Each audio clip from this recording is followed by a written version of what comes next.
We are just over 2 weeks away from the start of the 2022 NTT INDYCAR Series season from the streets of St. Petersburg. So how about a virtual warm-up tonight from the Indianapolis Motor Speedway Road Course? Welcome to the INDYCAR Pro Challenge in association with Motorsport Games. Esports tonight. I'm Kevin Lee. Thanks for joining us. I'm in Indianapolis, right across the street from the world-famous Indianapolis Motor Speedway. And Chris McCarthy with Motorsport Games is joining us from Silverstone in the UK for a very late night and a fun evening of racing. And we're going to see some of the stars of IndyCar here in a few minutes, Chris. Oh, it's going to be fantastic. It'd be great to be over there with you in Indianapolis when they go racing over there. But over here in Silverstone, it might be getting late, but we're getting ready for what should be some fantastic racing. As you said, just over 2 weeks to go. This is almost like a dress rehearsal. We're putting all the guys out there to race each other. And this is going to be, they're going to want to win this. You know, if you can win this, they're going to go into that season with a lot of confidence. So, yeah, this is going to be... It's going to be very, very hectic racing. It's quick-fire racing, and they won't be taking any prisoners out there. And for us as broadcasters and fans, it's a chance to see some drivers in their new homes, new car numbers. We will have some things to the over-under and how many times I refer to the 28 DHL car as Ryan Hunter-Ray is 3, but that's Romain Grosjean this year, and we'll see some new car numbers as well. Maybe not the final liveries, but we'll get a little look at it. 20 cars are going to be participating here today. 20 cars, 20 drivers, 3 that have won at the Indianapolis Motor Speedway Road Course. And Chris, they include a couple from Ganassi.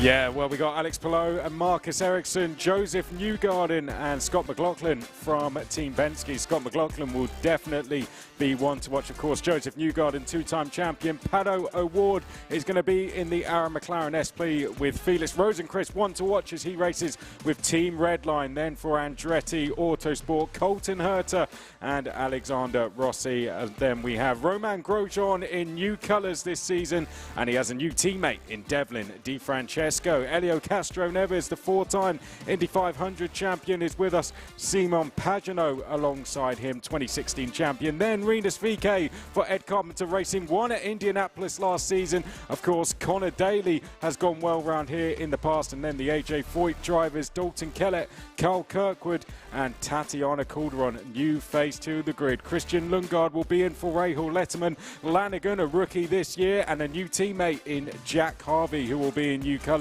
Then we have 2 new rookies in Callum Ilott coming over from Formula 2 and David Malukas coming up from the Road to Indy program. Santino Ferrucci and Sage Karam also out there. Sage will definitely be one to watch, Kevin.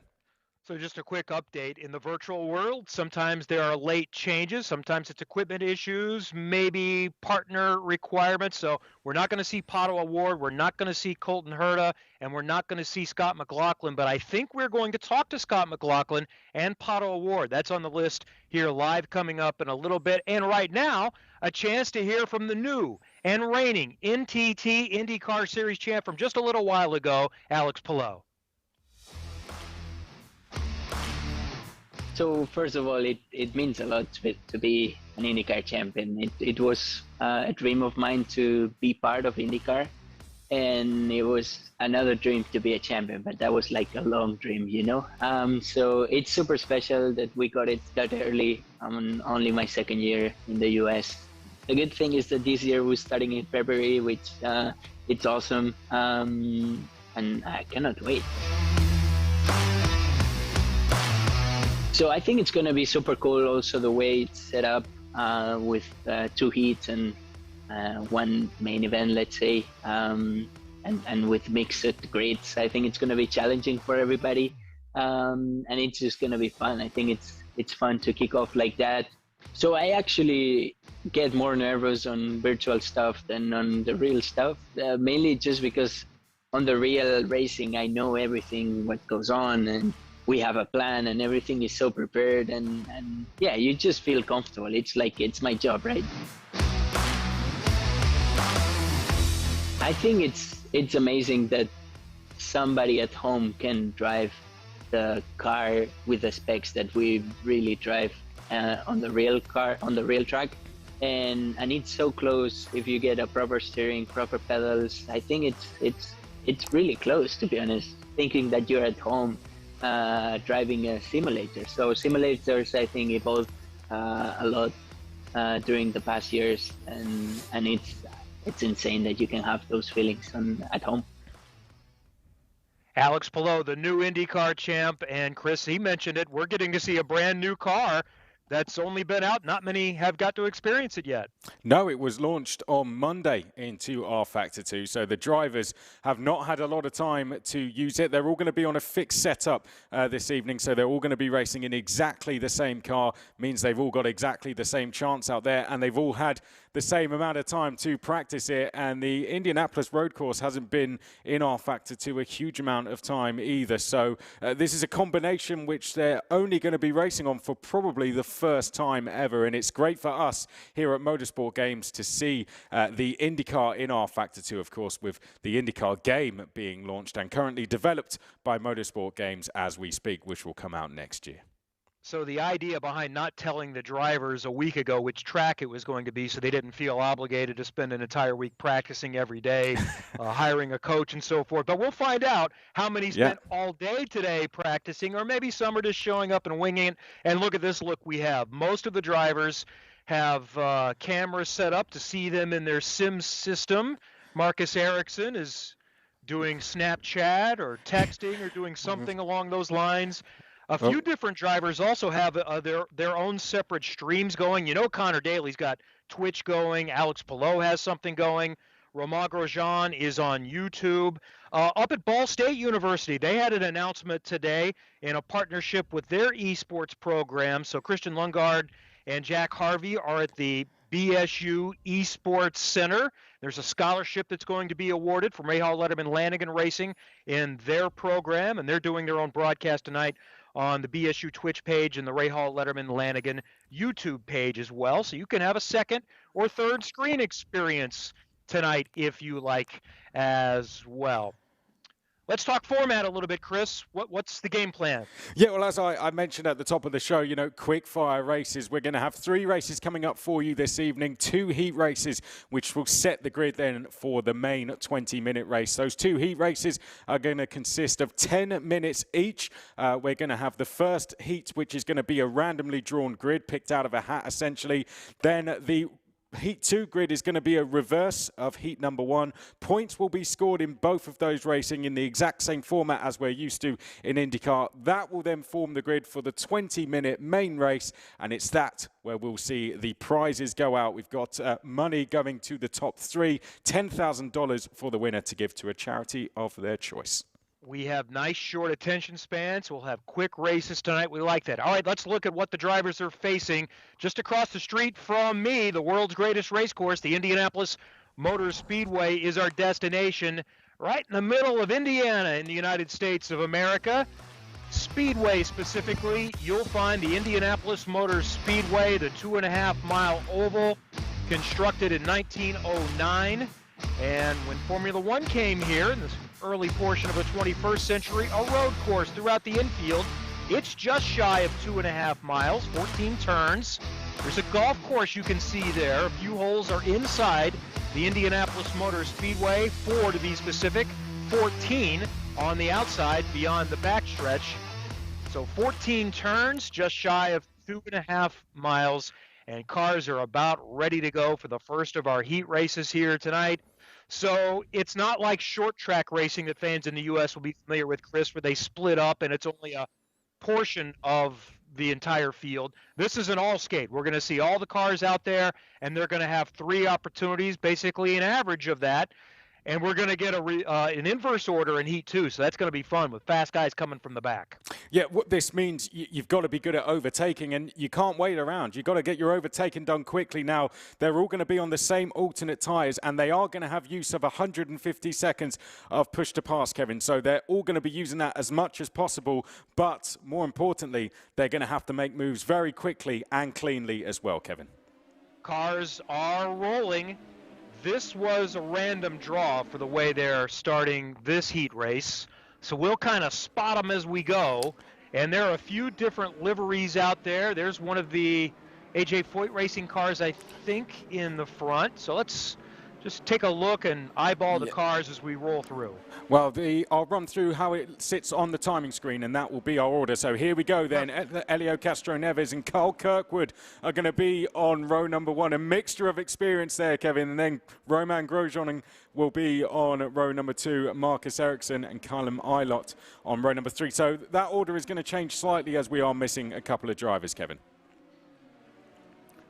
Santino Ferrucci is running with Dreyer and Reinbold Racing, so you'll get a look at him. They're not showing us what their month of May livery is going to be like. He's going to be running the Indianapolis 500 as a teammate with Sage Karam. Sage in the 24 car. His car is all black, and Santino's is going to have a little more red in it with black as well. Alex Palou has to come from the back. We'll see how he fares back there.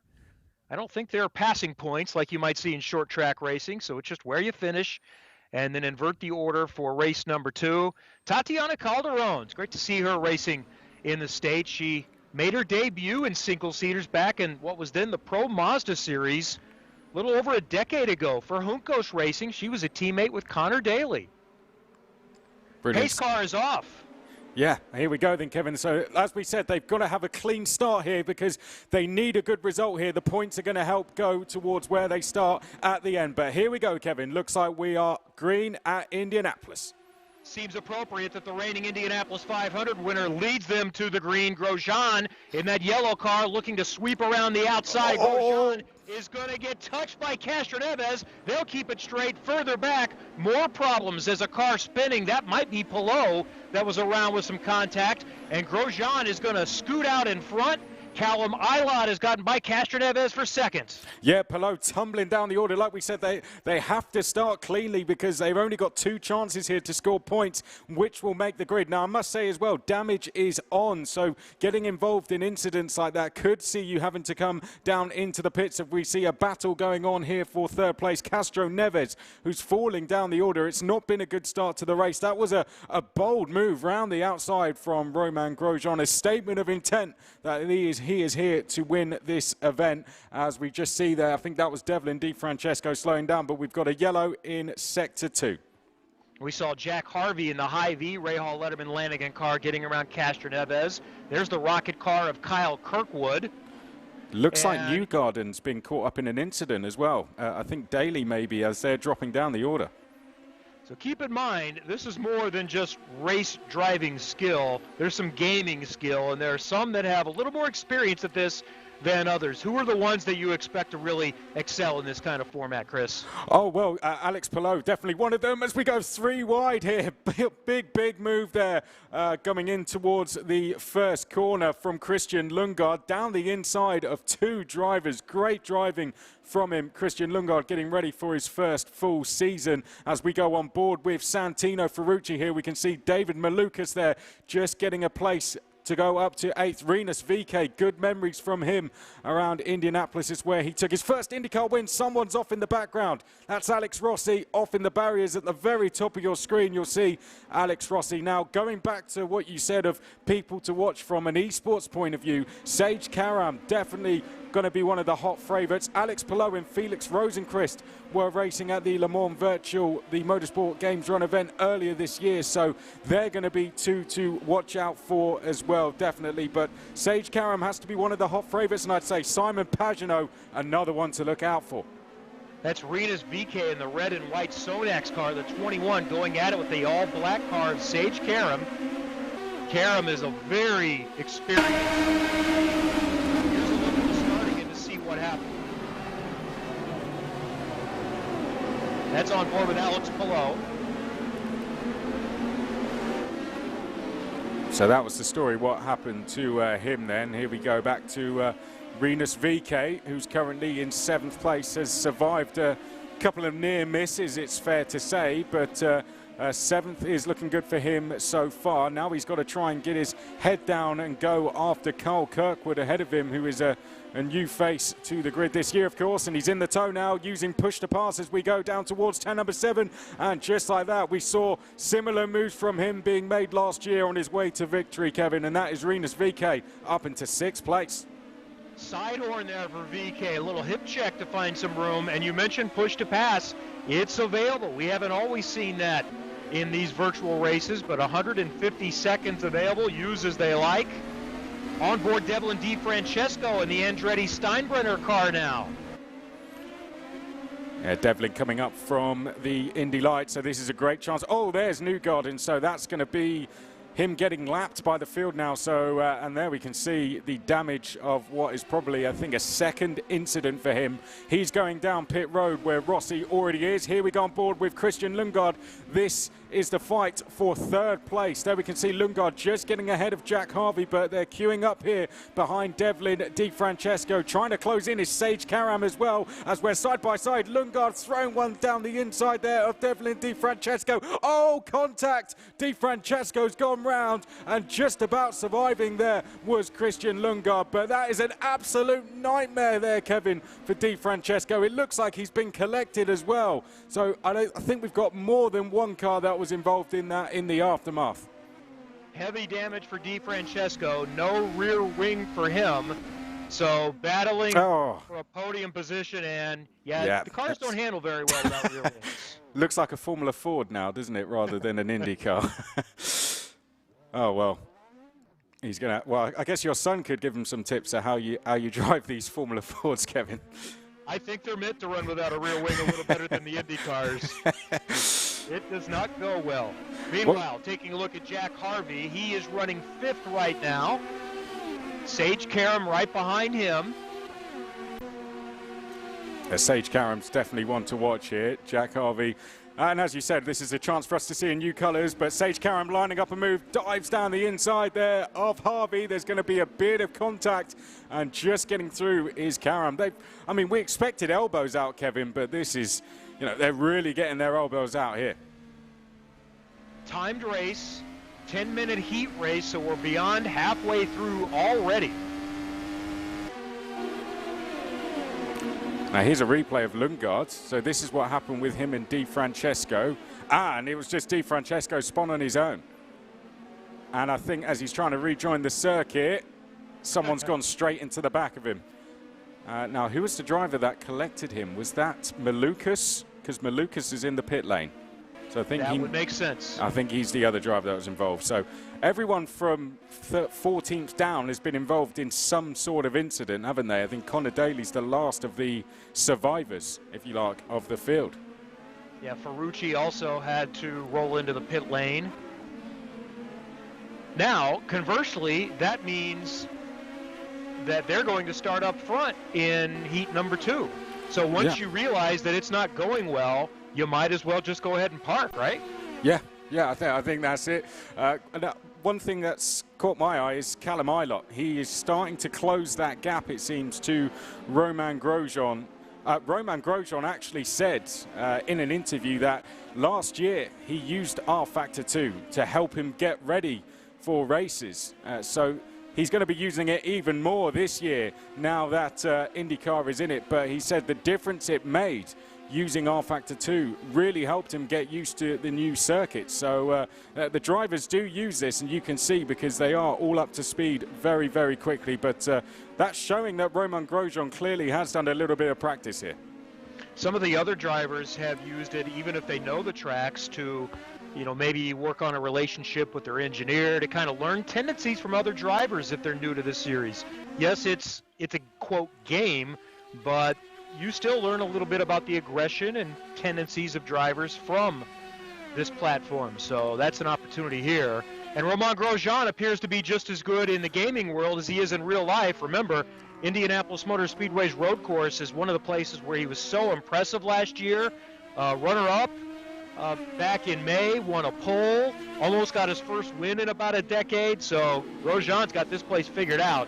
Yeah, and he's got his own esports team as well, RAG Esports. So Romain Grosjean heavily invested in that. Here we go on board with Jack Harvey, but his team were competing at Le Mans back in January, did very, very well, and he's even got an RAG junior team as well, where he's trying to help some of the younger drivers who are taking esports on as their racing careers come up through the field. So yeah, Romain Grosjean definitely knows what he's on about when he gets into the esports world. Simon Pagenaud right there now with Meyer Shank Racing in one of those pink and black AutoNation Sirius XM cars, is right behind Jack Harvey, who we saw looking up ahead to the red and white Husky Chocolate car from Chip Ganassi Racing with Marcus Ericsson, a two-time winner last year. There's Felix Rosenqvist in the Arrow McLaren SP car, running 6 right now, looking ahead to Sage Karam. Yeah, so 2 drivers very, very quick when it comes to the virtual world of racing. Everyone's slotted in. We've got a yellow through Sector 1, which quickly comes back in as they make their way now down the start-finish straight, and looking back at the number 7 here, trying to get down the inside. Felix Rosenqvist going past Sage Karam, was definitely on the push to pass there because he was through before he was even in the braking zone. So that is another place made as Sage Karam there gets a little bit loose on the exit of turn number 2, now coming in towards 4. And Sage Karam losing some time. He's got to be careful though, Kevin, because in the background you would have just seen a sneak peek. There is Marcus Ericsson now trying to close in. And they're side by side up ahead as well. I think they're battling side by side for 3rd place, it looked like. Callum Eilert had cut a little bit into the advantage for Romain Grosjean, but seconds are ticking away. One of the Meyer Shank cars just rolled through the grass. I think that was Pagenaud. And there's Grosjean with Andretti Autosport in 2022. Time expiring. Should have 1 lap to go. Are we going to see the checkers? Looks like checkers. Yeah, looks like that's going to be the flag on the race, and it is 50 points in the bag for Romain Grosjean. Perfect start. Callum Eilert will be very pleased to come home in 2nd place. Of course, he's over at Indianapolis. Then Lundgaard in 3rd place, and that is the number 45. That isn't quite going to make it to the line. Jack Harvey, not a good start for him, so he was already down in 12th place. But as you said earlier, Kevin, because Grosjean is 1, it now means he has to go again from the back of the field. But Christian Lundgaard, one of the surprise packages for me there. Rosenqvist 4th, Karam 5th, then Ericsson, Pagenaud, Kirkwood, Kellett, and Daly rounding out your top 10. And there is Romain Grosjean, who finished 2nd last year in both road course races at Indianapolis and now has won in the virtual world. So he's got it figured out pretty well, and this will be fun for us to watch him starting from the back in heat race number 2 and see how many he can get. How many do you think he can get? Oh, well. That's my question for you, Chris. Yeah, well, I think it's going to be quite a few. I mean, I've got to give a mention to Tatiana Calderon, did well in 11th place there. Then we had Harvey, Malukas, Rossi, Newgarden, Castroneves, Di Francesco, Palou, Ferrucci, and VK. If we're going off esports experience, it should be a straightforward race for Alex Palou. But in terms of how many places Romain Grosjean can make, I don't know how many incidences there going to be, I think is the question, because I think they're all just settling down in that race. Hopefully it's a little bit more straightforward in the next one, but as we said, you can't waste any time making your moves, and that was quite obvious that they wanted to make their moves straight away in that one. And even though, as I mentioned, all right, you finish last, you start first, but it's total points, so you got to make up a lot of points if you want to have a chance to have a good starting position for the 3rd heat and the feature. Yeah, well, and that's it with Grosjean. The pressure is off him now, so he can go out and enjoy this 2nd heat. He doesn't now have to go and win this 2nd heat. He doesn't have to make loads of places. He can finish in 10th place, so that would be good for him. It's like when you watch the Winter Olympics and someone has a great first run. The pressure is now off them when they have their 2nd run, so he can go out there and enjoy it, and when you're in that position, you often race a little bit better anyway. So this next heat will also be 10 minutes, and then the feature, heat 3, is going to be longer. That'll be a 20-minute event. Yeah, that's correct. So 20-minute race for that. So, 10 minutes to get through the field is not easy, but 20-minute race, even if you're Alex Palou, you can try and half that gap to what you might have to make up in that 20-minute race. If you can win here and you're going to start maybe 11th or 12th on the grid, in 20 minutes, you've got a chance then to try and fight your way through to at least a podium finish. All right, let's try to review what just happened. Let's go back to some highlights from our first heat here of the IndyCar Pro Challenge with Motorsport Games. A couple of weeks before the start of the 2022 season, Helio Castroneves, the 4-time Indy 500 winner, starting out front. Well, there's Grosjean, Chris, looking to make the early move. Yeah, so Grosjean here to the right of screen in the yellow, goes round the outside, comes across Helio Castroneves, and in the background, Ericsson took a half spin. Here we're on board with Alex Palou. You're going to see he gets tagged as he's trying to turn into the corner. So an innocent victim in an incident there on the opening lap, and that left him with a lot of work to do, Kevin. And that, by the way, is not all that different from the real start of most of the real races on the road course at the Indianapolis Motor Speedway. There's often chaos at the start, and that's one I don't know that we saw as we were watching live. Contact side by side on the main straightaway, and here we did see this with Devlin DeFrancesco losing control and a few others impacted. Yeah, going straight into the back of him there was David Malukas, and he had to come down in the pit road. One of many drivers who had to do that. But further up the field here, we can see just going through the chicane and up towards turn number 7, we saw a lot of moves going on down here, Kevin. Was some great racing throughout, even though we did have some incidents along the way. That's turn 7 and 8. Heading back towards the oval portion, back on the main straightaway. We saw this look from Felix Rosenqvist, making a move to the inside of Sage Karam. And that was a spin. That's where Jack Harvey went, and went for, well, a spin and a roll at the same time. And that was Jack Harvey on the last lap, losing control, and then out front it was across the line for Romain Grosjean to take a comfortable win ahead of Callum Ilott. Okay, we'll get a look at the final results coming up in just a moment. You know, another point I wanted to mention too, we've talked about learning new tracks is an advantage that you can do if you're a real race car driver and maybe getting to know the tendencies of other drivers. I think it also simulates pressure that a racing driver has, because unfortunately there's not enough testing, so it's kind of the next best thing, because these drivers do take this seriously and not only want to win, but they want to not impact other people's races too. Well, you'll see from the setup, the rigs that they have, it's all you're doing is taking away the physical car. You know, they've got the exact same setup as they would inside the car pretty much, and that means that they can simulate the races. You know, these R-Factor 2 is so advanced. Even Fernando Alonso was saying that even he uses it to get ready for races as well and to learn new circuits. So it's so advanced. It's a great way to for drivers to get out there and get as many laps in as possible. You can do 10 laps in the US and then 10 laps in the UK within 20 minutes of time. So it's really great for that, and I think we're going to see more of that as well when the IndyCar game comes out next year. So Romain Grosjean wins heat race number 1 and scores the max 50 points. The scoring is based on essentially points for a regular IndyCar race, and that's how the final lineup is going to be determined all the way through. And here is how they finished up. So make note of this as far as point scoring is concerned, as we get a good look at the pagoda at the Indianapolis Motor Speedway. And the finish of heat race number 1, Callum Ilott did 3 races to finish 2021 full-time this year with Juncos Hollander Racing. So a couple of rookies up there on the podium. There are 6 of them this season, all in this race here today, Chris.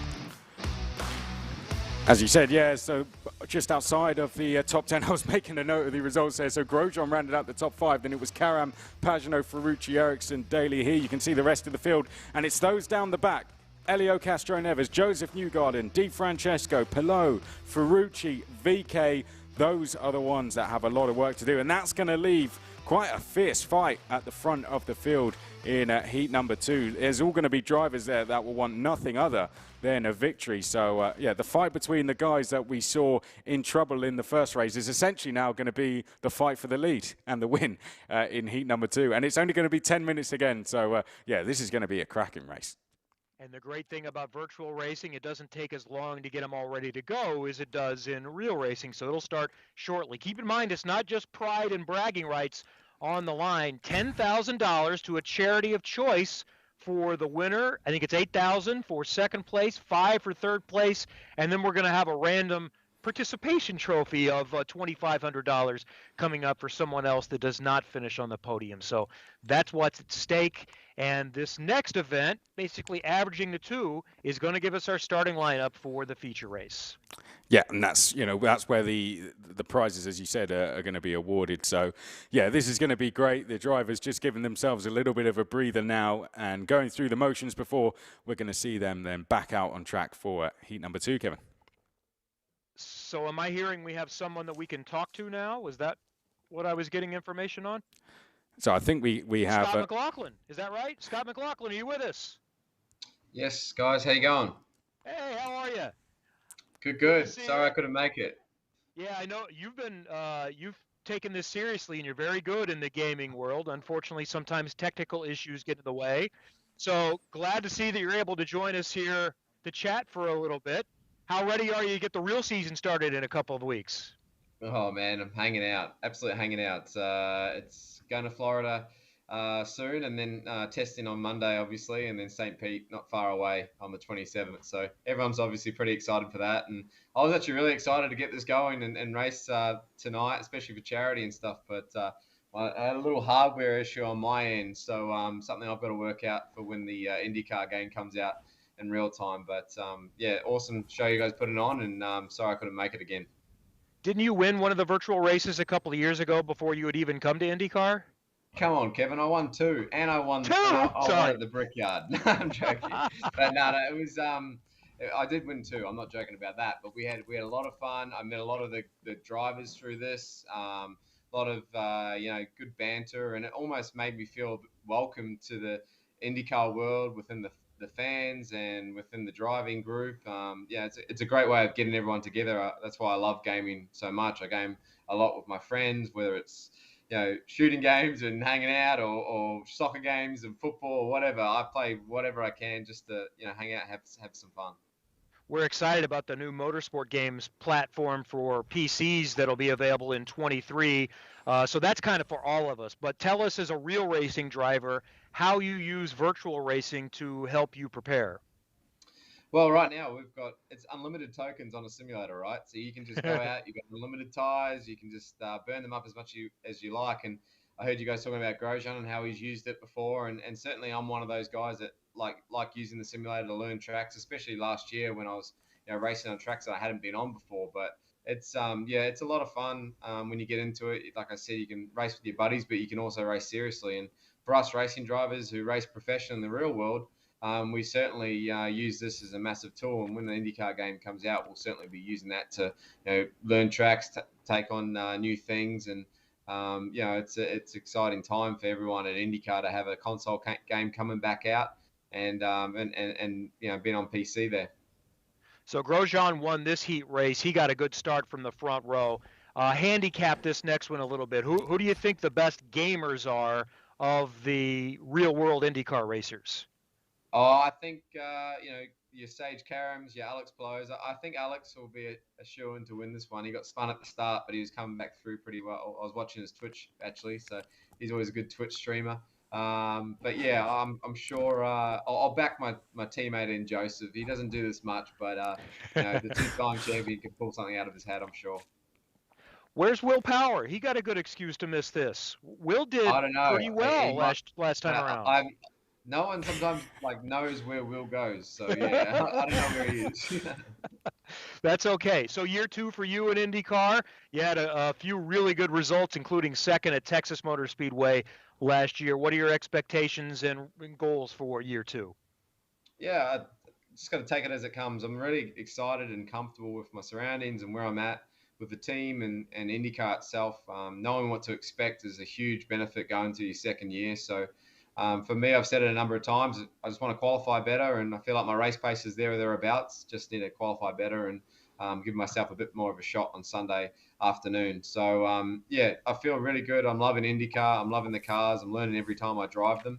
But just want to, use what I've put to practice, over the off season, and been training really hard, really ready for the second year, and especially the month of May, come Indy 500 time. It's IndyCar is an exciting place to be at the moment, and I'm excited to be a part of it. Scott McLaughlin in number 3 Chevy for Team Penske, Pennzoil colors much of the year. Thank you for spending some time with us. We'll see you at the real racetrack in St. Pete coming up in a couple of weeks. Yes, sir. Thanks, guys. Have a good one. Yeah, thank you, Scott. I think we can hear from Felix Rosenqvist here coming up in just a moment as well. Felix had a nice run in heat race number 1, so let's hear some comments from Rosenqvist, set for his second season with Arrow McLaren SP. Yeah, that was cool. I mean, I came to INDYCAR probably a bit, older than most rookies. I was, 26, 27 when I came to the championships. I think I already had some expectations to do well, but it was really tough. Colton Herta was the kind of guy I was fighting for the rookie championship with, and obviously it wasn't easy to get that one, so it meant a lot for sure. Yeah, I think it's always fun when you have all the drivers lined up. It just makes it really competitive. We don't know the track yet. It's really exciting because I personally haven't practiced yet, but I'll probably jump on the next couple of days and just see what it feels like. And then when they release the track, I know all of us are just going to start practicing and doing laps and we all say it's for fun, but you can always tell it's a very competitive vibe through the paddock. So yeah. I think it's just about being ready. As I said, we only have I think like 1 or 2 hours to practice this track. So I think be ready with all your stuff and make sure your girlfriend is not downloading something on the other end of the house so the bandwidth is low when you're racing, and just practice. Felix Rosenqvist, year number 2 coming up for Arrow McLaren SP. New engineer, the renowned Craig Hampson, is handling the efforts there. So I think a lot of people expect a lot more, including Felix, in 2022. I think you'll see him in victory lane coming up this year. And Pato O'Ward, his teammate, was a championship contender until the finale last year. So we're going to be ready shortly for heat race number 2, starting in the opposite sense in the way they finish. So if you didn't go well in race 1, heat 1, you're going to start up at the front. It's the old invert coming up for heat number 2, and you'll see some people that have to make some things happen. So over under on chances of getting through turn 1 cleanly, Chris, would be oh well, it's the chances of having a clean turn 1 are going down, aren't they? After that first race, people are going to be going for it. You've only got 10 minutes. I agree with Scott, and Alex Palou should be a clear favourite for this race, given the pace that he has, as they're going to be setting off now for the pace lap. But yet, they want to take those 50 points. They want to get themselves, for those guys starting at the front. This is now a rescue race. They need to try and get as many points on the board. It's damage limitation to where they're going to start on the grid for that feature race, as you said. For the guys at the back, well, they can just let the chaos, if you like, happen ahead of them and pick off the places as we go. But yeah, here is the grid then. Kevin, I'll hand over to you to run through the grid for heat number 2. And by the way, the better question should have been over-under on cars that don't make it through. I'm going to say 3 is the over-under on that. So Malukas and Connor Daly up front, Calderon and Palou. So I think Palou might be kind of a favorite, although I'm guessing David Malukas is a pretty good esports driver too. A little further back, you've got Pagano and VK. That is not Devlin DiFrancesco. That's Simona Di Silvestro in the graphic for the 29. But Simona did drive the number 29 car last year, so just wanted to explain that. Colton Herta not participating. He has a valid absence reason for this evening. And the rest that we're seeing there, we are going to see, and we just heard from Rosenqvist a moment ago. And way in the back there, so Grosjean does not start at the very back. According to this, starts at the back. So we'll sort them as we go and get ready to see the pace car pull off. They're at the south end of the speedway right now.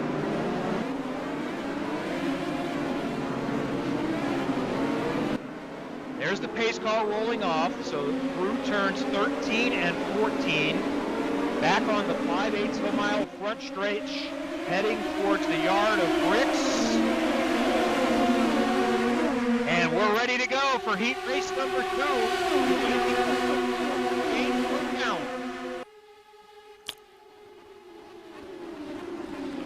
And Palou does jump to the front. That blue NTT data car is going to be able to get to the point, and everyone made it through, at least through turn 1, but not 2 and 3. Yeah, another incident there at the start, but all clean at the front for Alex Palou now as he leads us onto the back straight. There we can see Di Francesco didn't take the start, by the way. We're not sure why, but he's not going to start or take part in this race. Rinus VK was the driver that hit trouble. I think Dalton Kellett also caught up in some incidents as well. It seems Felix Rosenquist is up into 8th place. We've got Helio Castroneves. He's moved up a few, so he's had a safe start, but it's Dalton Kellett and Rinus VK who have hit the major dramas at the start of this one. And at the head of the field is Alex Palou leading, or is it? Here comes Christian Lundgaard round the outside at the left-hander. He's going to have the inside now. Oh, we've got an instant towards the back. That's Castroneves. Oh dear, that's the number 77 caught up there of Callum Ilott. Someone going straight into the side of him as well there, Kevin. So almost being helped back round, but it's all going off at the back of the field. At the front, we have a new leader in Christian Lundgaard, and Sage Karam has just gone through into 2nd place. And Ilott finished in the podium in the first heat race, so he just needed a decent result. We'll see if he has any damage.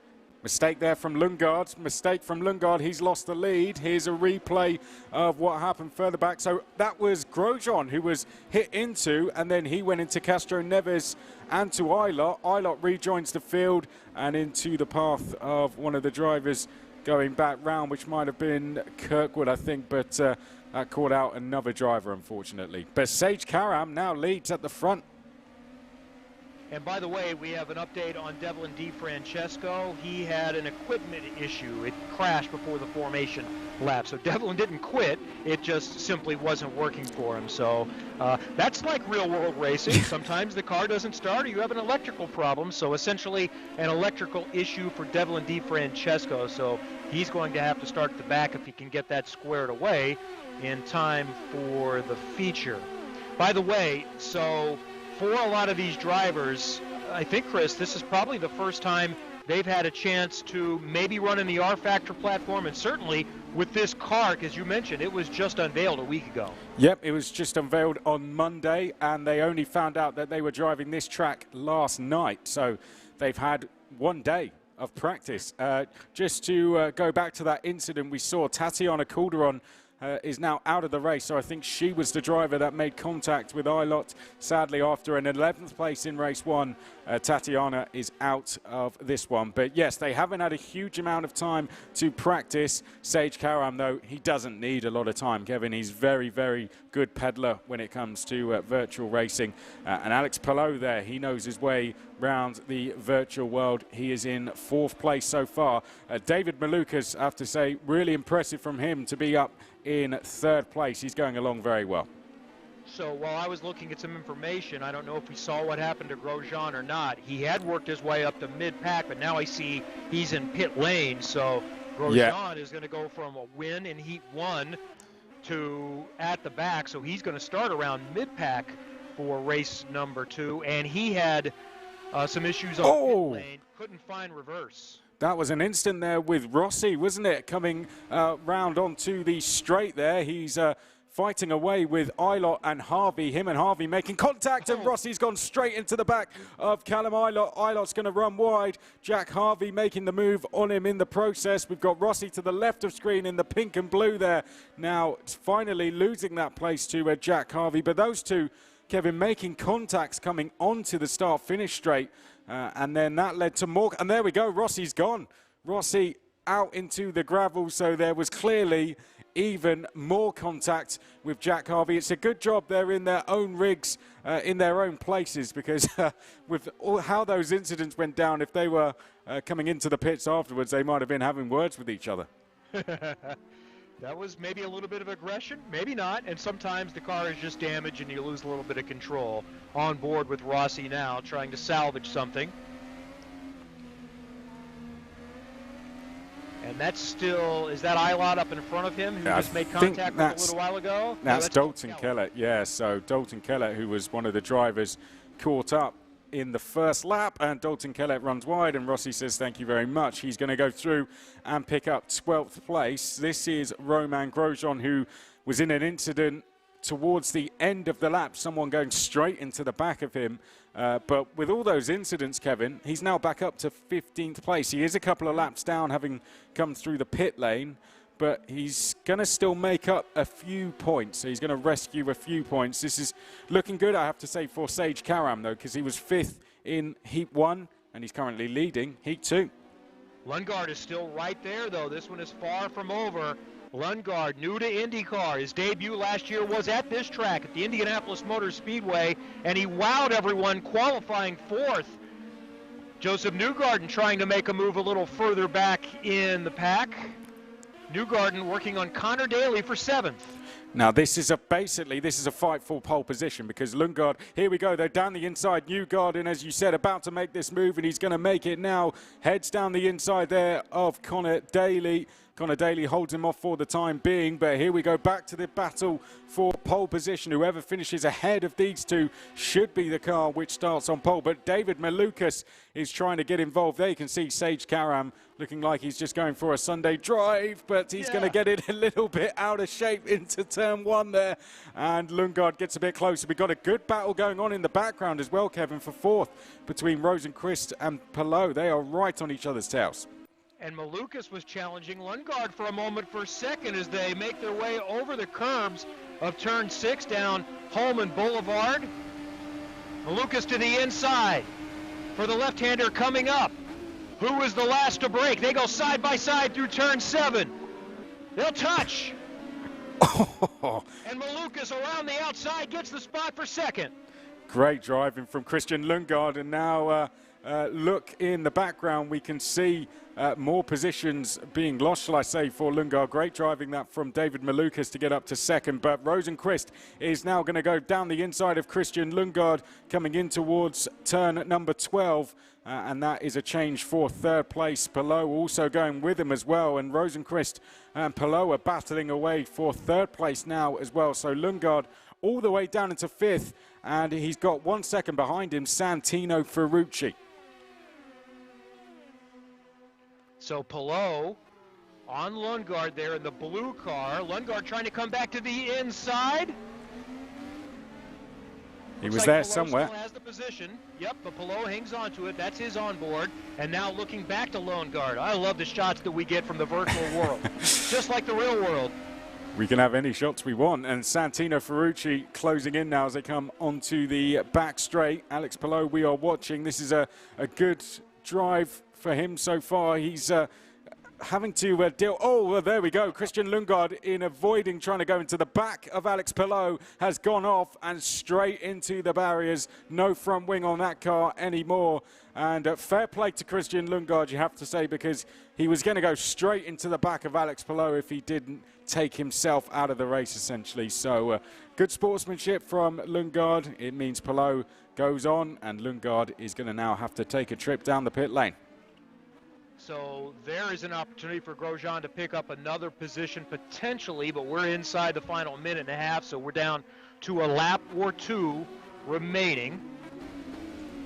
And Karam has stretched the lead now after Malukas was battling and making up time to get to 2nd. So Karam in control right now with Malukas, Rosenqvist, Palou, and Ferrucci has worked his way up into the top 5.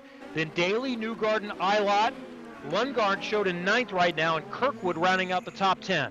This is Josef Newgarden here, just getting down the inside of Santino Ferrucci. So Ferrucci wasn't in the top 5 for very long. In fact, this is Connor Daly, is it? So that's a battle for 6th place, apologies.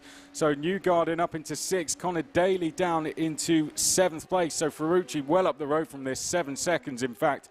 Behind this, though, is Callum Eilot. So he's going to be hoping that the battling continues here. I don't think we're going to sneak one more lapping. I think that is going to be the end of the race as they make their way into the final part of the lap now, Kevin.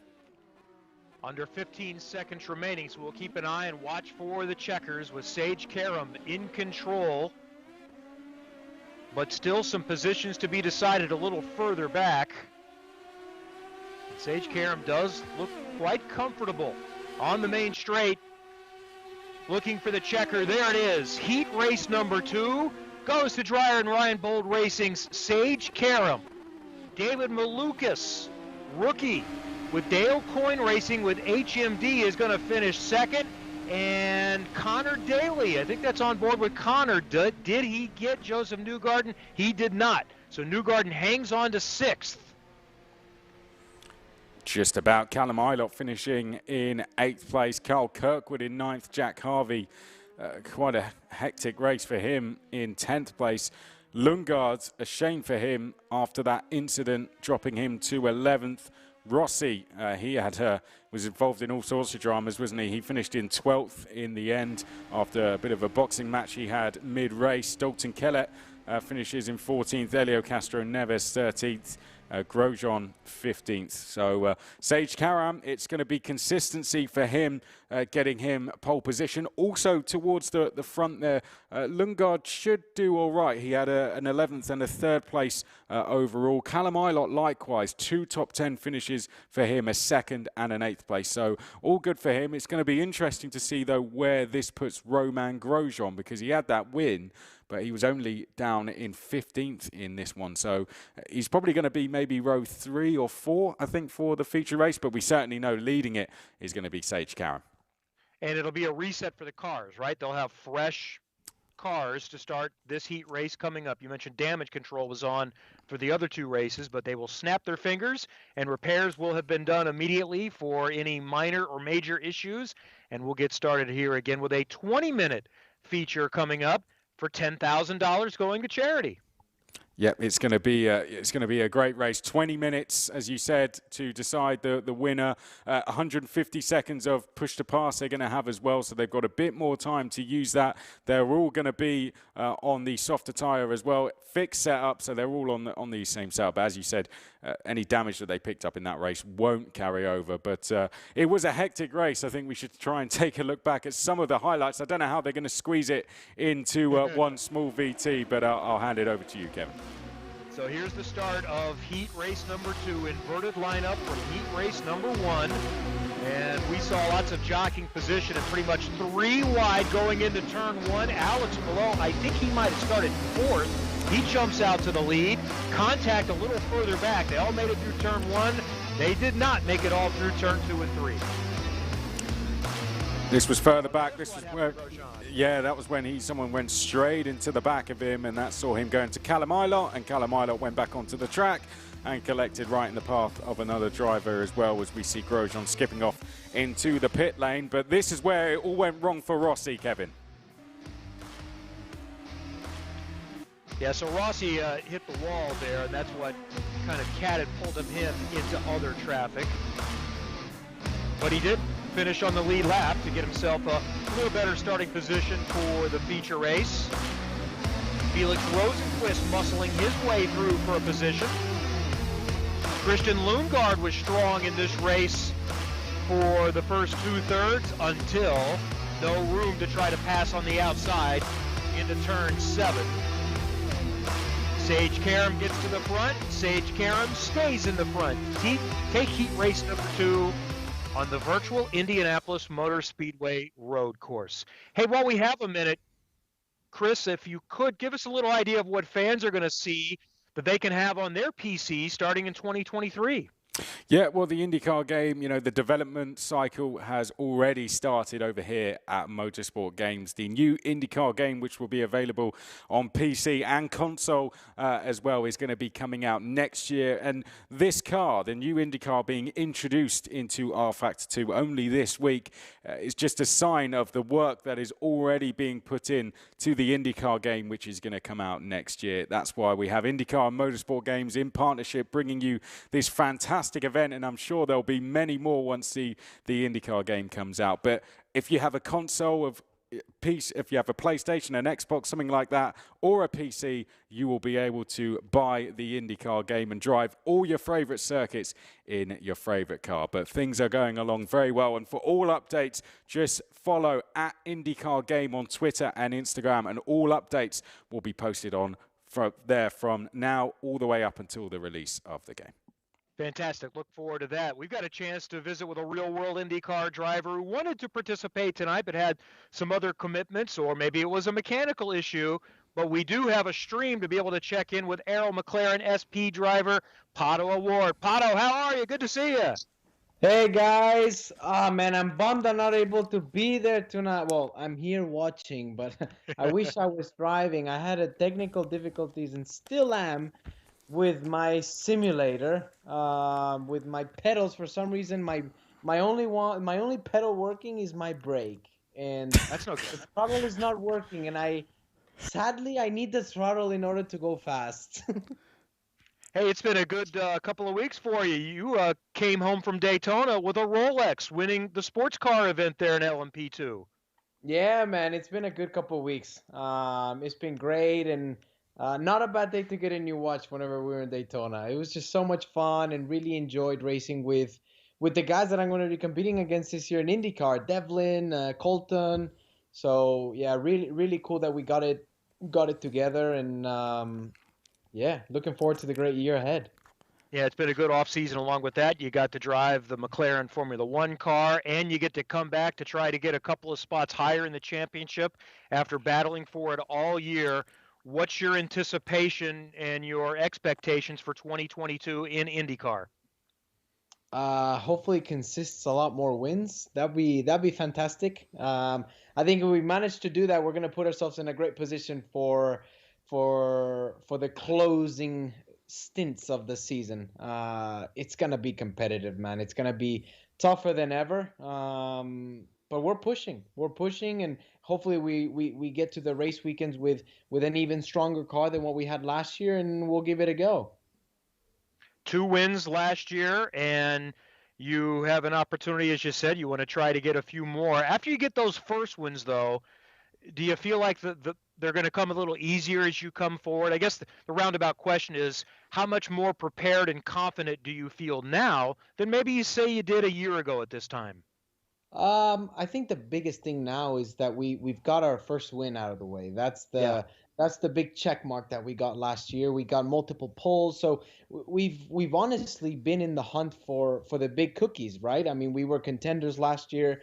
We almost got the 500. I mean, we were up there the whole race. So I think, all these things, we're kind of just proving to ourselves, like, we can do it. We can do it. We just have to take that next step together with our engine buddies at Chevrolet, and honestly, just trying to create a package that's going to work for both me and Felix and Juan Pablo. Juan Pablo is joining us for the month of May, which is going to be awesome. Mm-hmm. So just really looking forward to working with these guys and trying to get everything out of what is handed to us.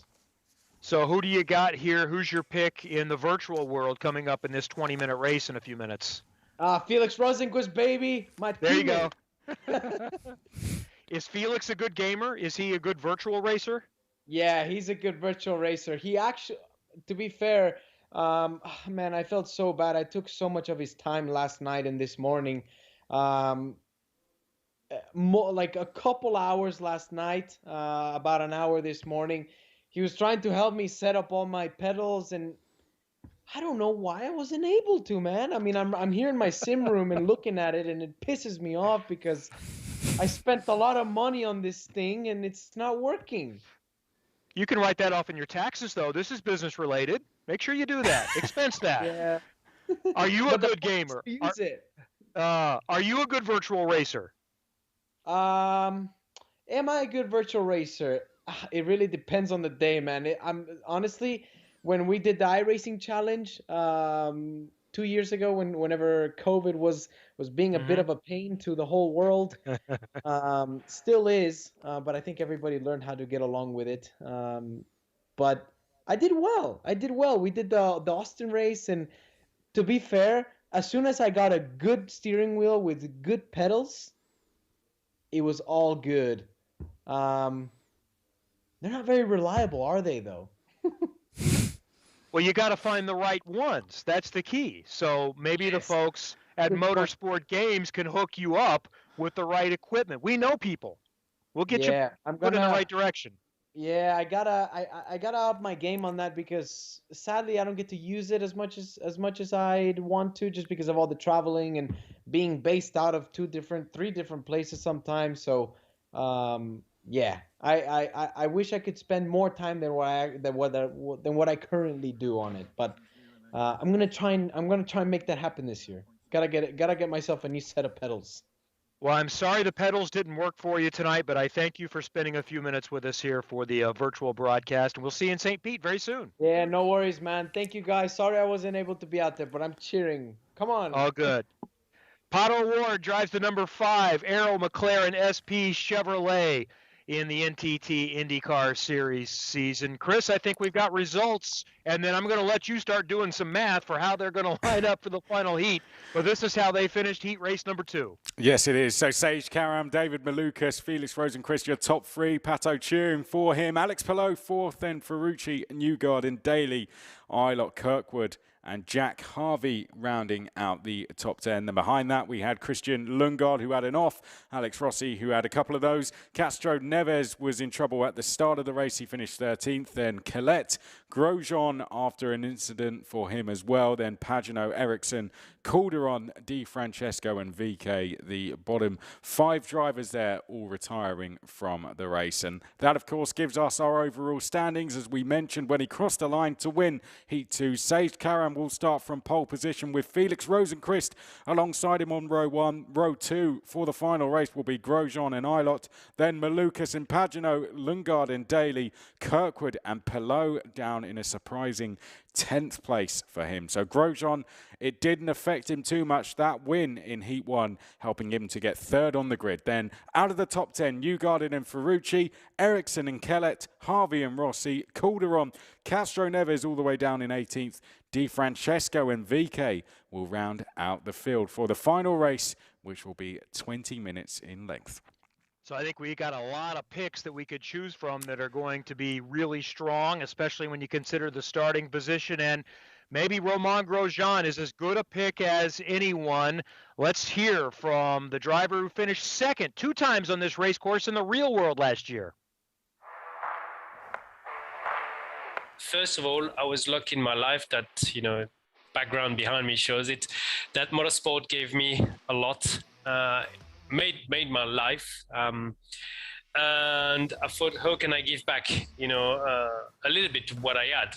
What I could do is through an esports team, allow people to live from their passion, esports. So we're really trying to push, the boundaries, seeing how with the constructor we can get involved and be part of all the big championship. We were part of the Formula E Accelerate. We were part of Le Mans Virtual Series. What's important is that we are everywhere, as you say. We were part of the Olympic on Gran Turismo. We're part of the World Cup here. We're part of Le Mans. We're part of all the big championship we're in.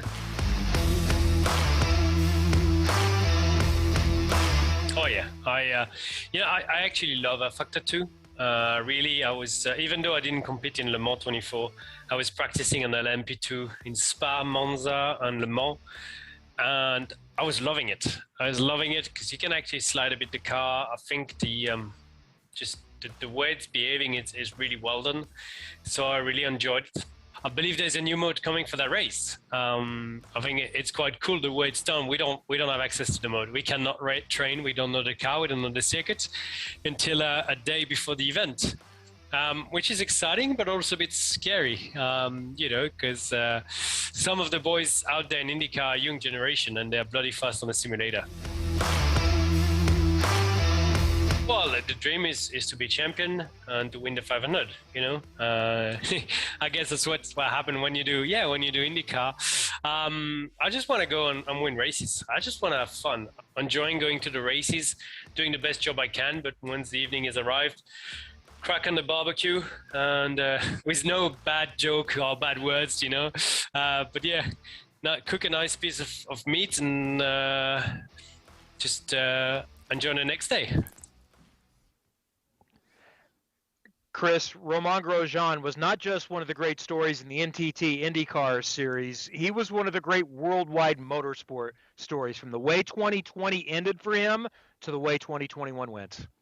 Yeah, you know, he's been a great role model to several drivers. You know, he's been a driver that many of us can look up to, and not just racing drivers, but all of us, whatever we're doing in life. You know, Romain Grosjean came so close to losing everything, and he came back from that.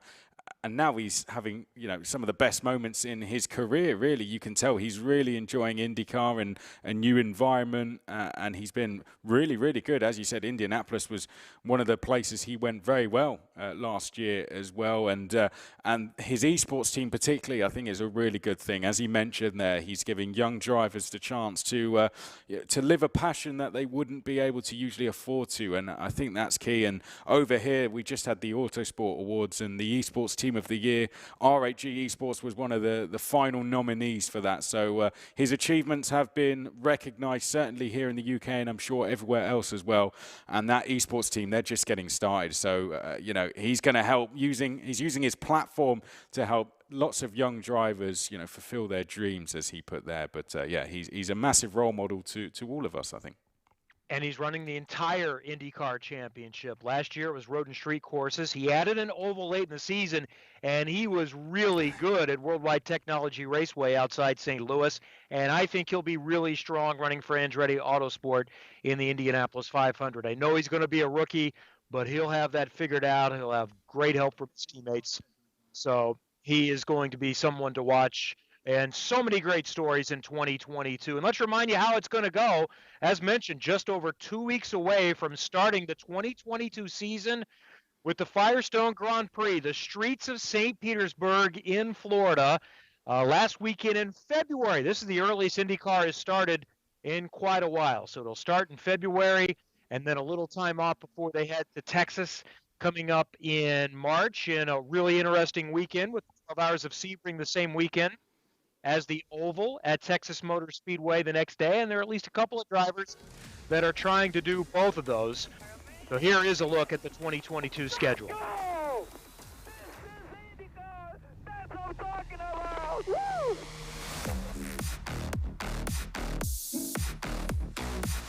So as mentioned, Texas is race number 2 in Long Beach, one of the classics. Back to its traditional April date, Birmingham, Alabama, and then to Indianapolis on the course that we're seeing tonight, the Indianapolis Motor Speedway Road Course, the Indianapolis 500, crown jewel at the end of May. Detroit, a single race this year, Road America, Mid-Ohio, through the Summer Street with classic American road course races. Can't wait to go back to Canada. Iowa is back on the schedule. We loved what we saw in Nashville last year, and the rest of the schedule you see rolling through, and a champion crowned at WeatherTech Raceway, Laguna Seca, for the Astor Cup. So that's the real world coming up in 2 weeks. Tonight is kind of, well, our dress rehearsal. Get a look to see some of the familiar names in new places, new car numbers, some of the liveries, but I'm sure see some different liveries coming up at St. Petersburg. I'm Kevin Lee. Chris McCarthy is joining us. I'm outside the Indianapolis Motor Speedway. Chris, you've got a pretty good location as well, too. Yeah, we're over here at Silverstone Motorsport Games, based here in the UK. Silverstone racetrack, just over there. It's it's a fantastic place to be. It's good to be at the home of British motorsport, and such great things going on over here. As we said, we've got the IndyCar game coming out next year, and having this event is just a great start to another addition to a cycle which is already well in the motions. But yeah, it's great over here in Silverstone, and it would be awesome if we could get an IndyCar race over here, but that's not quite the case. But I'd love to see them go around Silverstone. I think a lot of us would like to see a visit to Silverstone or somewhere in Europe, but there are other issues involved with that. So right now, IndyCar, certainly, as you can understand, focusing on North America with the American races and one in Canada. So just like the real world, sometimes there are delays. Maybe it's to replace or repair safer barrier, or you've got some oil on the track. Well, it happens in the virtual world too. So they're sorting out, I think, timing and scoring to get the lineups and going through points. Luckily, Chris, you and I are not in charge of the math. No. To do the starting lineup, or it would take us much longer. So we've got smarter people on this job to get things sorted out. And potentially some drivers dealing with technical issues too, trying to make their rig is ready to go. So you've seen how they're going to start. Do you have a pick for this finale? Ooh, that's a tough one. I think Sage Karam definitely is the favorite, but Romain Grosjean, he looked very confident in that first heat. He showed he can win a race. Heat 2, it was kind of out of his control, that incident. So I think Romain Grosjean is probably going to be one to watch in this one. He could be Sage's biggest threat, but we're seeing all guys at the front that we're used to seeing in the virtual world, in Felix Rosenqvist as well, who was racing in Le Mans just a few weeks ago in the virtual world. But yeah, they're off. I'll just remind you of a couple of things. It is a 20-minute race. The starting grid has been formed from the 2 heats we've just seen. The prizes will be as so. The winner will have $10,000 to give to a charity of their choice. Second will get $8,000 to do the same with. Then it will be $5,000 for third. Here is the grid, Kevin. I'll let you run through it. Sage Karam, by the way, won the very first big virtual race in the IndyCar world at Watkins Glen back in 2020. He leads the field to the green. Rosenqvist next to him. Grosjean, who we've talked about. Callum Ilott had a strong day today virtually. David Malukas, Simon Pagenaud, Christian Lundgaard. A little further back, you see Connor Daly next to him. Rookie Kyle Kirkwood in that famous number 14 for AJ Foyt Racing. The defending real-world champion Alex Palou, Josef Newgarden, the 2-time champion, and Santino Ferrucci we'll see in May at the Indianapolis 500 with Dreyer and Reinbold Racing this year, team with Sage Karam. Ericsson and Kellett in row 7, Harvey and Rossi in row 8, Tatiana Calderon in a third car for AJ Foyt Racing doing the road and street course races this year next to Castroneves. DiFrancesco had a mechanical for Heat 2. We hope to see him, and I do see him. DiFrancesco, through my monitor, is in the cockpit, ready to go. Karam, Rosenqvist, Grosjean, Ilott, the front 2 rows. Might it be decided going into turn number 1, where there is often chaos? 10 grand, the charity on the line. Ready for the feature for the INDYCAR Motorsport Games Pro is green at the Indianapolis Motor Speedway. The black car, Sage Karam. He'll hook the inside, and the yellow car right behind him.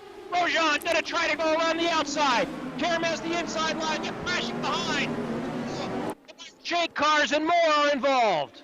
Yeah, that was Alex Palou. Someone went straight into the back of Alex Palou. That put him sideways.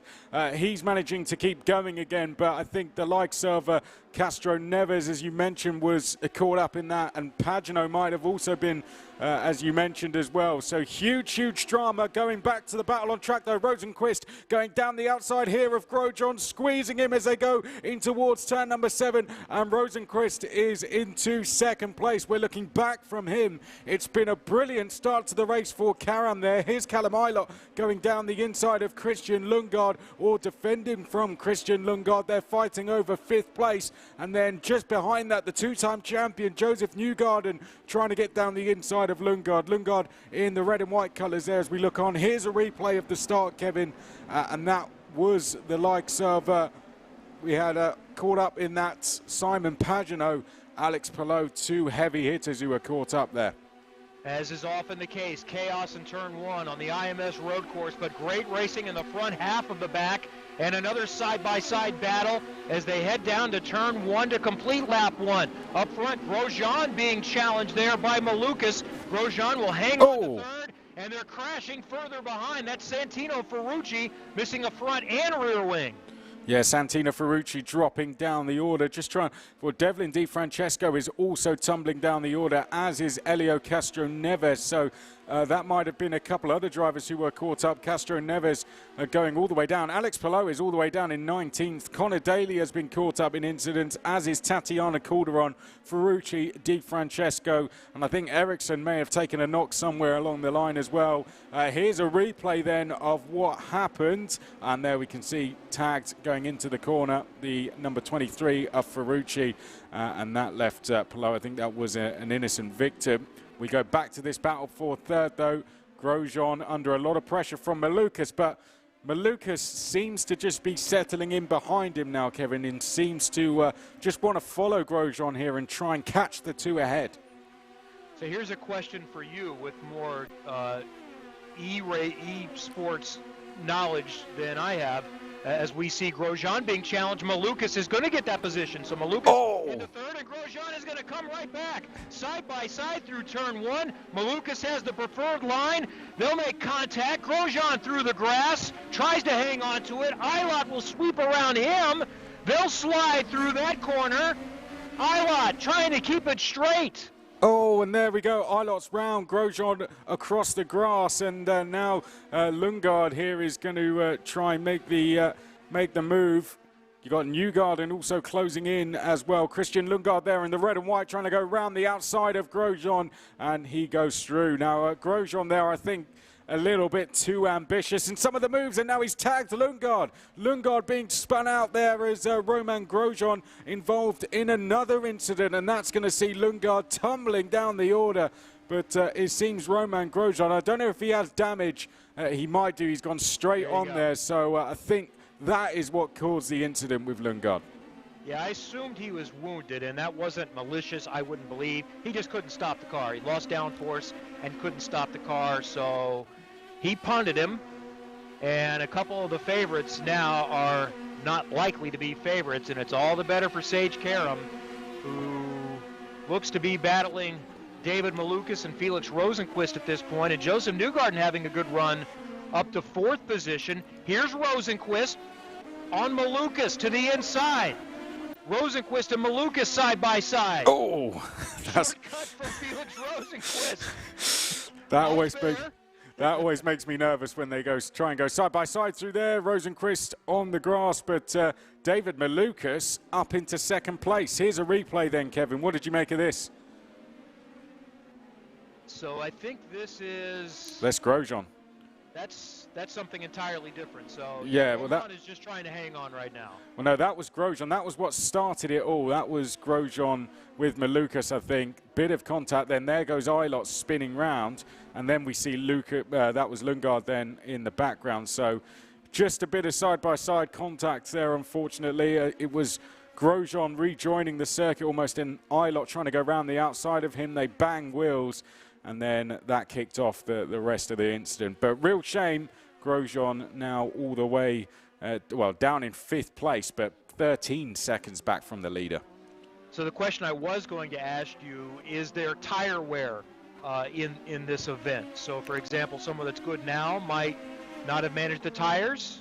Yeah, there is, that is all simulated as well. So, you have to look after the tires, the fuel's going down in the car as well. So, yeah, it's all as you would expect on the track, and damage is also on as well. And you could see how that was affecting the car of Grosjean. So everything you would expect from an IndyCar race, you can expect in the IndyCar Pro Challenge as well.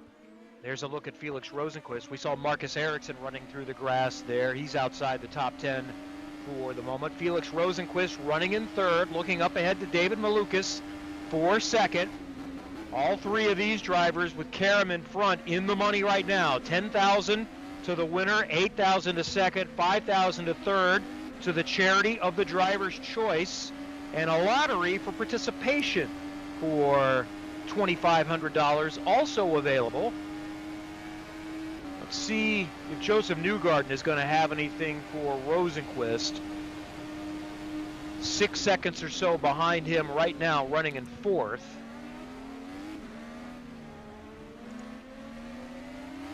It looks like Rosenqvist is gaining a little bit on Malukas. Yeah, they're definitely getting closer, aren't they? Here's Rinus VeeKay, who started dead last. So VeeKay has come from 20th all the way up to 8th. He's now behind Callum Eilert, who had that little incident with Romain Grosjean at that corner just a few laps ago.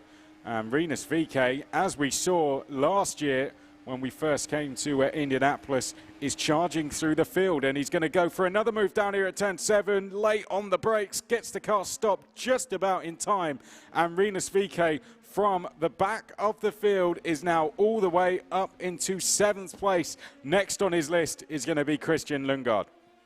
Impressive. Rinus VeeKay also won his very first IndyCar race in May at the Indianapolis Motor Speedway last year, so it's place he quite enjoys in the real world and apparently in the virtual world too.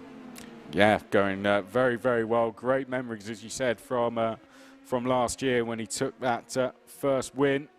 Grosjean was one of the drivers he was able to sneak past to do that, as Rinus VeeKay making his way down towards turn number 1, and Rinus VeeKay actually racing from the offices of Motorsport Games over in Miami. So yeah, Rinus VeeKay in a very good location, it's fair to say, when it comes to virtual racing. He is at what could very soon be the home of virtual racing in the entire world, over in Miami there at Motorsport Games. I think Tatiana Calderon was also there this evening. I mentioned the Rahal Letterman Lanigan drivers at the esports facility at Ball State University, the finest education home in the land, according to some, maybe this host as well. David Letterman, I understand, was making a visit to Muncie today for their announcement with their esports scholarship and program. So good for the students involved to get a chance to meet Dave. On board with Felix Rosenqvist running third, tracking down David Malukas. Let's see how much the draft helps in the virtual world here at IMS. He's got a run on him. Will he make the move into turn 1? Rosenqvist to the inside of Malukas. Side by side into 1. Nosing ahead. He's got the spot. Can he hang on to it? He will. Rosenqvist to second. And Pato Award goes crazy. Felix Rosenqvist up into second place. And I tell you what, the fight for the lead is on here, because he's brought that gap down to under 2 seconds now to Sage Karam. Considering he just made a move, the gap now sits just shy of 2 seconds. It was around 1.3, 1.4 before that. So Rosenqvist has got a genuine chance to win this race. Half the race has not even been complete yet. We are just over 10 minutes away from the checkered flag. In 20 seconds, we will be at exactly half race distance. So a gap of 1.2 seconds is very slim in a 10-minute distance. Here we go back to Christian Lundgaard, who is closing back in on Romain Grosjean, who seems to have settled down now. Grosjean back into 4th place, so he's made a place since we've been away from him. That would have been on Lundgaard. Lundgaard now has Newgarden behind him, just under a second away. So these three all fighting away with each other for 4th place. And Grosjean took a real ride through the grass with a lot of contact, so pretty impressive that he's able to maintain position and maybe get back in the mix a little bit with potentially some damage in that car. On board with Lundgaard, looking ahead to the DHL Andretti Honda. Josef Newgarden 6th behind him, trying to make up some ground. So here we go onto the back straight. This is your fight for the lead. Rosenqvist, the chase has been complete, and he's on the push to pass now as he makes his way down towards turn number 7, and Felix Rosenqvist has taken the lead of the race here. Brilliant stuff from Felix Rosenqvist. He's charged down Sage Karam, and he is now at the head of the field in the Arrow McLaren SP. He made up about 1.5 seconds in a lap on Sage Karam, who had controlled this race from the pole. Now Felix Rosenqvist, who started 2nd, dropped down a bit, has worked his way to the front, and Pato Award looks like he can predict virtual racing and esports. That was his pick to win. Now, how does Sage Karam respond to this now? Is this a case of Felix Rosenqvist just has the pace to pull away, or has Sage Karam been saving something in that car that he can now pull out as we get towards the final 8.5 minutes of this race? Sage Karam, was he pushing to the limit, or did he have something in reserve? That's what we will find out now over the next 2 to 3 laps, I'd say. Rosenqvist will want to get a gap immediately, because if you look behind Sage Karam in the background, you'll see David Malukas as well. And if he catches Sage, he won't want to follow him. He'll want to get on the attack. So this race really hanging in the balance, but it's looking good for Felix Rosenqvist, who is currently leading the way. If you're Romain Grosjean now, he's only 4 seconds back from these guys. So if a fight starts to occur between our top 3, Kevin, then that would give a chance to Romain Grosjean to close that gap back down. So who took care of their virtual Firestone tires the best? That might decide things here in the final 5 or 6 laps of this 20-minute event. And you're right, Grosjean has been gaining. Lost a little bit of time on that lap to Malukas.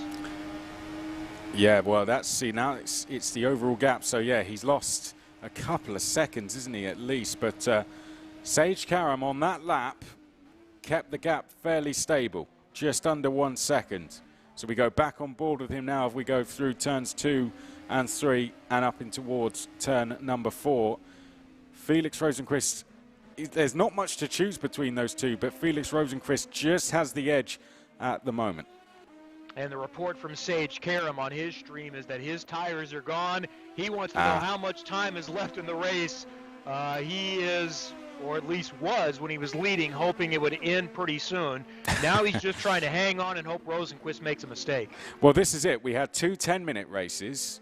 Now we're into a 20-minute race. So tire management is going to be hugely different. You're going to have to go twice the distance on the same tires. So clearly some drivers had been practicing for that more than others. Sage Karam just hadn't had saved his tires too much, but then again he had pushed quite hard to get himself into that comfortable race lead that he once had. But there we can see the gap is now almost at 2 seconds. So I'd say this is now Felix Rosenqvist's race to lose.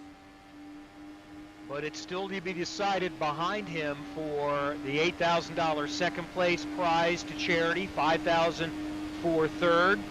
Lundgaard, Grosjean, Malukas, and Karam all still in contention for podium positions. There's David Malukas, rookie this year, for Dale Coyne Racing with HMD.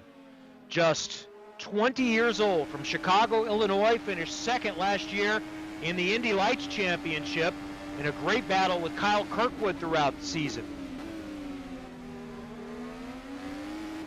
And Malukas is a personality that I think IndyCar fans are going to like. He is a very outgoing young man, enjoys visiting with people and fans. And if he gets to victory lane, you're going to want to see that interview, because his Indy Lights victory lane interview, or some would say epic, or sometimes coherent and incoherent thoughts, but he's just very honest and open about taking us all through the experience. He's a really nice young man. Yeah, I got to meet David actually when he was just in karting. He became world champion over at Le Mans. It was back in 2018, I think it was. But let's go on board. We were on board with him there, and I think he was about to make a move, and he has. So David Malukas is into second place. It's just ahead of us up the road. We're looking back at Grosjean. I believe this is being caught by Christian Lundgaard. But there we can see that is a change for second. Sage Karam, his tyres definitely are gone as he runs wide going through 4. And David Malukas is up into second place. And we're going to watch, I think, Grosjean and maybe even Lundgaard try to chase down Sage Karam. Remember the charge IndyCar fans might that Grosjean made at the end of the season finale last year at WeatherTech Raceway Laguna Seca to gain some spots and finish up near the front. Does David Malukas have anything for Felix Rosenqvist now? Still 3 to 4 laps remaining. I think 3 laps is probably what we're looking at. Here's the move then for second, which we didn't quite catch. David Malukas, it was very straightforward, wasn't it? He was passed before they even hit the anchors, and David Malukas into second place. Now, he's going to give this everything, isn't he? Does he have enough to try and just put a bit of pressure on Felix Rosenqvist? I'd say he takes second, given the fact he's going into this season as a rookie. Second would be a very, very good result for Malukas, given the experience that Felix has in virtual racing as well. But David Malukas in second, in a comfortable second now. Now we have to wait and see whether he can do anything about the leader, Felix Rosenqvist.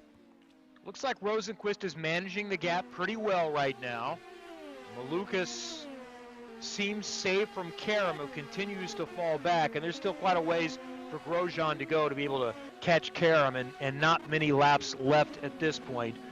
Grosjean's bigger challenge might be holding off Christian Lundgaard. Any other battles a little further back in the field? Maybe Pagenaud and Kirkwood for 9th would be one to keep an eye on. And a few others have gotten early retirements to join us on YouTube for the rest of the broadcast. So welcome to all of you who were able to eject a bit early tonight. Yeah, unfortunately, Santino, Helio, Alex, and Alex Rossi, as you said, sadly not being able to take part. Here is Tatiana Calderon over in Miami as well at the Motorsport Games offices. Great to see Tatiana is going to be on the grid this year, just having a little bit of a moment there, and already finding out what tyre wear is like in IndyCar. Where did that car come from in the background? One car went missing and then seemed to find the track again. But Tatiana Calderon, they're just getting used to, Kevin, what tyre wear is like in IndyCar. That is one of the biggest challenges, and they are simulating the alternates, the red sidewall Firestones. And for new drivers, it's one thing to understand the primaries. They get a lot of practice time on the primaries, but they don't see the alternates very often. They are limited in supply. You get them for one practice session, then you have a couple of sets for qualifying and in the race again. So that's the toughest learning curve for rookies, is to get used to them and to understand and trust the extra grip that you get with the softer compound. Onboard Calderon looking up ahead to DeFrancesco, a little further back on the field. We might be down to the final lap, getting close here in the 20-minute feature for the INDYCAR Motorsports Games Pro Challenge from the virtual Indianapolis Motor Speedway Road Course. Yeah, this is going to be the final lap then for Felix Rosenqvist as he comes through turn one. He's putting a little bit of a moment there for Felix. Doesn't need to take risks anymore, but he is in a comfortable lead of over 3 seconds. He's driven an absolutely superb race. It's been consistency has been the key for him this evening. He's kept himself out of trouble, and then he's had the pace to go and take advantage and go and take the win. He's nearly 5 seconds clear. I think just up at the top of picture, Grosjean is just trying to hold off Christian Lundgaard. That's probably the only real big fight that we've got inside the top 10. VK is trying to get one more place as well. He seems to be closing in on Callum Ilott. But Kevin, just a few corners left now for Felix Rosenqvist. Felix Rosenqvist has won in the real world in IndyCar at Road America. A couple of more second-place finishes as well, looking to jumpstart 2022 with some momentum in the virtual world. A good look at Felix Rosenqvist. Back on the main straightaway at the Indianapolis Motor Speedway, and Felix Rosenqvist takes the INDYCAR Motorsports Games Pro Challenge and wins $10,000 for charity. Absolutely. Rosenqvist over Malukas. Karam hangs on to third. Grosjean and Lundgaard round out the top five. Absolutely brilliant driving there for Felix Rosenqvist. And as you said, he gets that $10,000 for charity. Malukas gets $8,000. Karam gets $5,000 as well. Ty has just got the better of him in that one. Grosjean will be disappointed with fourth. I think Lundgaard will be happy with that fifth. Newgarden sixth. Callum Ilott involved in, of course, had that small coming together with Grosjean. That put him in seventh. But Rinus VK, how about that from dead last up to 8th place. Really impressive from him. Pagenaud didn't quite go his way after that incident at the start. Ericsson was caught up in that incident as well. Then we had Harvey, Calderon, Kellett, Kirkwood, Daly, DeFrancesco, Ferrucci, Castroneves, Palou, and Rossi. And in the virtual world, sometimes you can see drivers on their cool-down laps do it a little bit differently than they do in the real world. So you can hit the escape button, or you can just launch yourself, and we saw a little bit of that. Well, that was fun. That was fun. That was a good warm-up for the real season coming up in a couple of weeks. Yeah, what did you make of the virtual racing overall? Of course, we always see you at trackside at IndyCar. How was it to see the drivers racing each other in the virtual world in what was a bit of a pre-season friendly for St. Pete? There are a lot of elements. If you just look in, you wouldn't know the difference, that it is not a real world race. And that's what's really cool about it. And it helps make the winter and the off season go a little bit faster. So I think it's a nice warm up for the season. We've had a lot of testing, but there's no televised access for testing. We see a few things on social media. So this was good. We've had a chance to hear from some of the drivers tonight.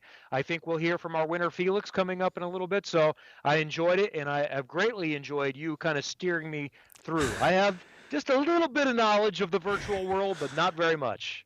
Oh, well, it's one of those things. I think particularly when the IndyCar game comes out, it's going to be great for everyone to get their heads around. But yeah, I think we'll, first of all, before we hear from our winner, we'll take a look back at some of the best moments from that race. It was a great 20-minute race, and it started with the run down towards turn number 1, Kevin.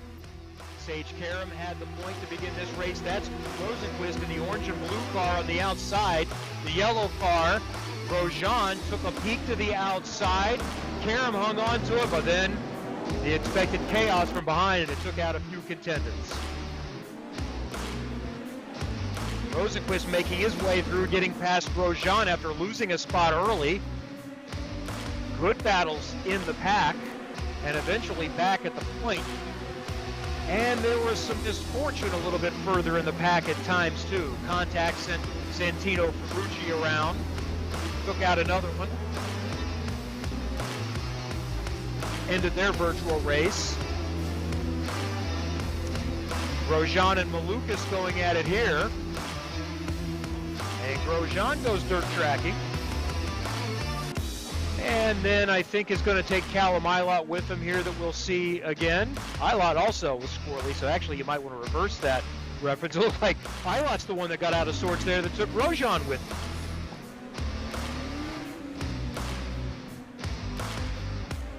More contact.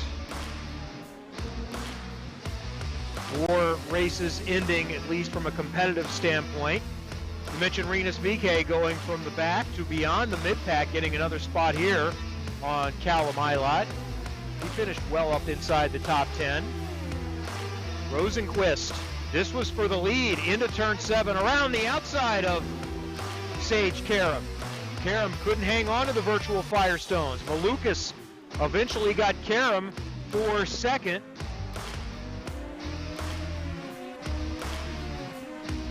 Devlin DiFrancesco had mechanical issues in the second heat, had to start from the back, and ends up finishing up the gravel here. And up front, it's Felix Rosenqvist, who's come close to winning these virtual races before and breaks through with the win at the Indianapolis Motor Speedway Road Course as a kickoff to 2022. And we're looking to hook up with Felix here coming up in just a matter of moments. So you mentioned that the game that's coming out in 2023, and the reality of that is it's going to be a little bit easier to navigate for the people that aren't serious hardcore gamers. We love the other platforms that are out there right now, but let's face it, if you don't have a lot of time, and sometimes you have to put the hardware on your computer to make it work, this is going to be a lot more user-friendly and invite more people to participate, from what I understand. Yeah, it's going to be, the difference is, R Factor 2 is only PC, so you need a PC and a good setup to operate it. But IndyCar game coming out in 2023, it's going to be available as well as on PC, on console as well, and that's going to be the big difference. If you have a PlayStation or an Xbox, then you can go and buy it and play it with a controller. So that's the big difference for it, and it's going to be great. It's going to be so accessible for everyone to play. You don't need to spend loads of money on a rig to be able to play it. You can just buy the game at the price it sells for in the shop, and away you go with your console. So I think that's going to be, the best part. It's the accessibility of the game. And it's going to be coming out next year. The development cycle is already underway, hence why we've got the IndyCar now in R Factor 2, which came out on Monday. And we have a dedicated social media channel at IndyCar Game on Twitter and Instagram for all your updates on the development of the game. Will there be a quick reset button for me? Yes, pause. Yes. Yes, there certainly will. So you can dig yourself out of the barriers however many times. So, yeah, there will definitely be one of those. And are you not racing real people, so I don't have to feel bad about crashing other people? Well, the game I'm racing? I imagine you'll have it. I imagine you'll have the choice. I imagine you'll be able to play it online as well as AI. So Okay, we cool. could have a race, but then you can also play it against. Play it against your favourite drivers as well, the likes of Pato O'Ward, Felix Rosenqvist, you mentioned it. The IndyCar drivers are going to be in the game as well, so you can race against all your favourite drivers and with your buddies online as well. Okay, so I think we're trying to hook up with Felix Rosenqvist shortly, so we'll stand by for that and see And I think he is with us. Felix. Hey, there you are. How are you? Congratulations. Hey, thanks. That was fun. It is fun. It's not winning in the real world like you've done before, but what's the satisfaction of when you guys race, you know, you're giving it your all? Oh man, I think, you know, it's always that kind of vibe between the drivers when we have these things, and I think we all say that we don't take it seriously, but I definitely did today. I think I spent the last, you know, 5-6 hours in the simulator, so obviously you want to do well, so, you know, it pays off the time you put in. But yeah, it was fun. I mean, it's always kind of nice in this part of the season to get a little action going, you know, between the same names that you will be fighting during the real season, and just a little bit of a, yeah, take the rust away a little bit from all the months from the off season. So I appreciate you admitting that you practiced today. How many others do you think spent a lot of time on this today? And maybe who spent no time? I think there were probably like 7 of us that pretty much did as much as we could, and then a few more jumped in like in the middle, and then there were a few really late bloomers. I don't remember. I think it was like Simon maybe. I think he joined like the last minute. So it's always a mix, you know. But you know, I love this platform that we're racing on, R Factor, and whenever there is a race that I can do on that, I try to, you know, do it, because I always seem to do well on that one. And yeah, we had a good little battle there as well, with some tactics going on there in the last couple of laps. So it was good fun. So did you have to save your tires at all? We heard Sage Karam say his tires were just gone in the second half. Is there a method to be able to make that work in the virtual world too? For sure. I mean, I think it's pretty similar. You just kind of have to not slip the tires too much, and you know, take it a little bit easy in the beginning of the race. And I thought I had it all pretty set up nicely, but then I had like a little glitch or freeze going on, and so I basically jumped back like half a mile on track, and that's when I lost David Malukas. So then all of a sudden I was down in P3. I was like, oh, now I have a lot of ground to make up to get Sage, but I think the tire saving kind of paid off, and yeah, it was pretty easy from that point to just get past and do my thing. But yeah, good fun, good little strategy and tactics going on. So you picked up $10,000 for the charity of your choice. Do you know where that will head at this point? Yes, it's Conquer Paralysis Now. So really happy to be able to contribute with the $10,000. That's huge. So yeah, super cool to help with that, and hopefully everyone enjoyed the show as well. I think that's a foundation and a group that one of your co-owners, Sam Schmidt, has been involved in for many years. So well done, good work. Can't wait to see you on the real racetrack coming up in a couple of weeks. Thank you, Felix, and congrats. Thank you very much. See ya. Felix Rosenqvist in the number 7 Aero McLaren SP ride for the season, and tonight, virtually, he wins the INDYCAR Pro Challenge with Motorsport Games. Chris, I had fun tonight. Hopefully we can do this again, maybe to kind of bridge the gap between the 2022 and 2023 season next winter.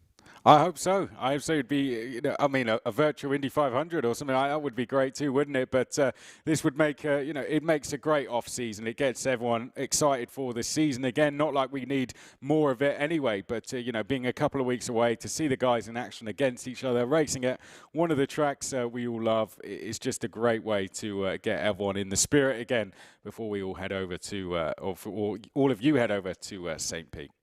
All right, final results. Felix Rosenqvist wins the 20-minute feature, and second and third place also pick up money for charity as well. $8,000 going to the charity of choice for David Malukas, $5,000 for Sage Karam, Romain Grosjean, Christian Lundgaard, one of the 6 rookies this year, round out the top 5. Then Newgarden, Ilots, VK, Pagano, Eric's in the top 10. We also have a $2,500 prize to award with a random pick I'll be handed in a moment for participation for charity of choice. Jack Harvey, Tatiana Calderon, Dalton Kellett all finish on the lead lap.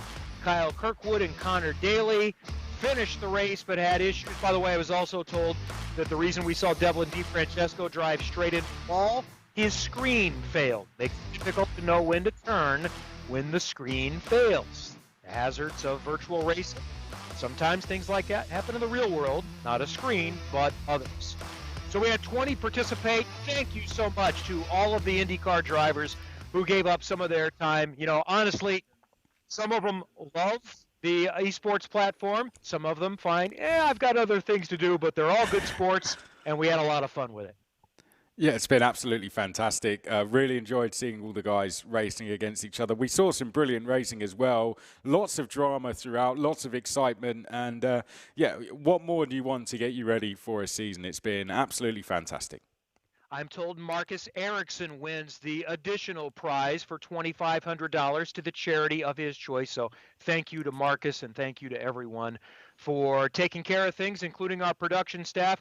Chris, it's been a pleasure. I look forward to seeing you down the road, and I look forward to seeing what's in store in 2023 from a gaming perspective for motorsport games. I believe there's someone in my household that will be participating in that, and I'm sure I'll give it a go as well. Thanks to everyone for joining us on YouTube and various platforms tonight for the inaugural IndyCar Pro Challenge with Motorsport Games. Congratulations to Felix Rosenquist. I'm Kevin Lee. Thanks for joining us. Have a good evening.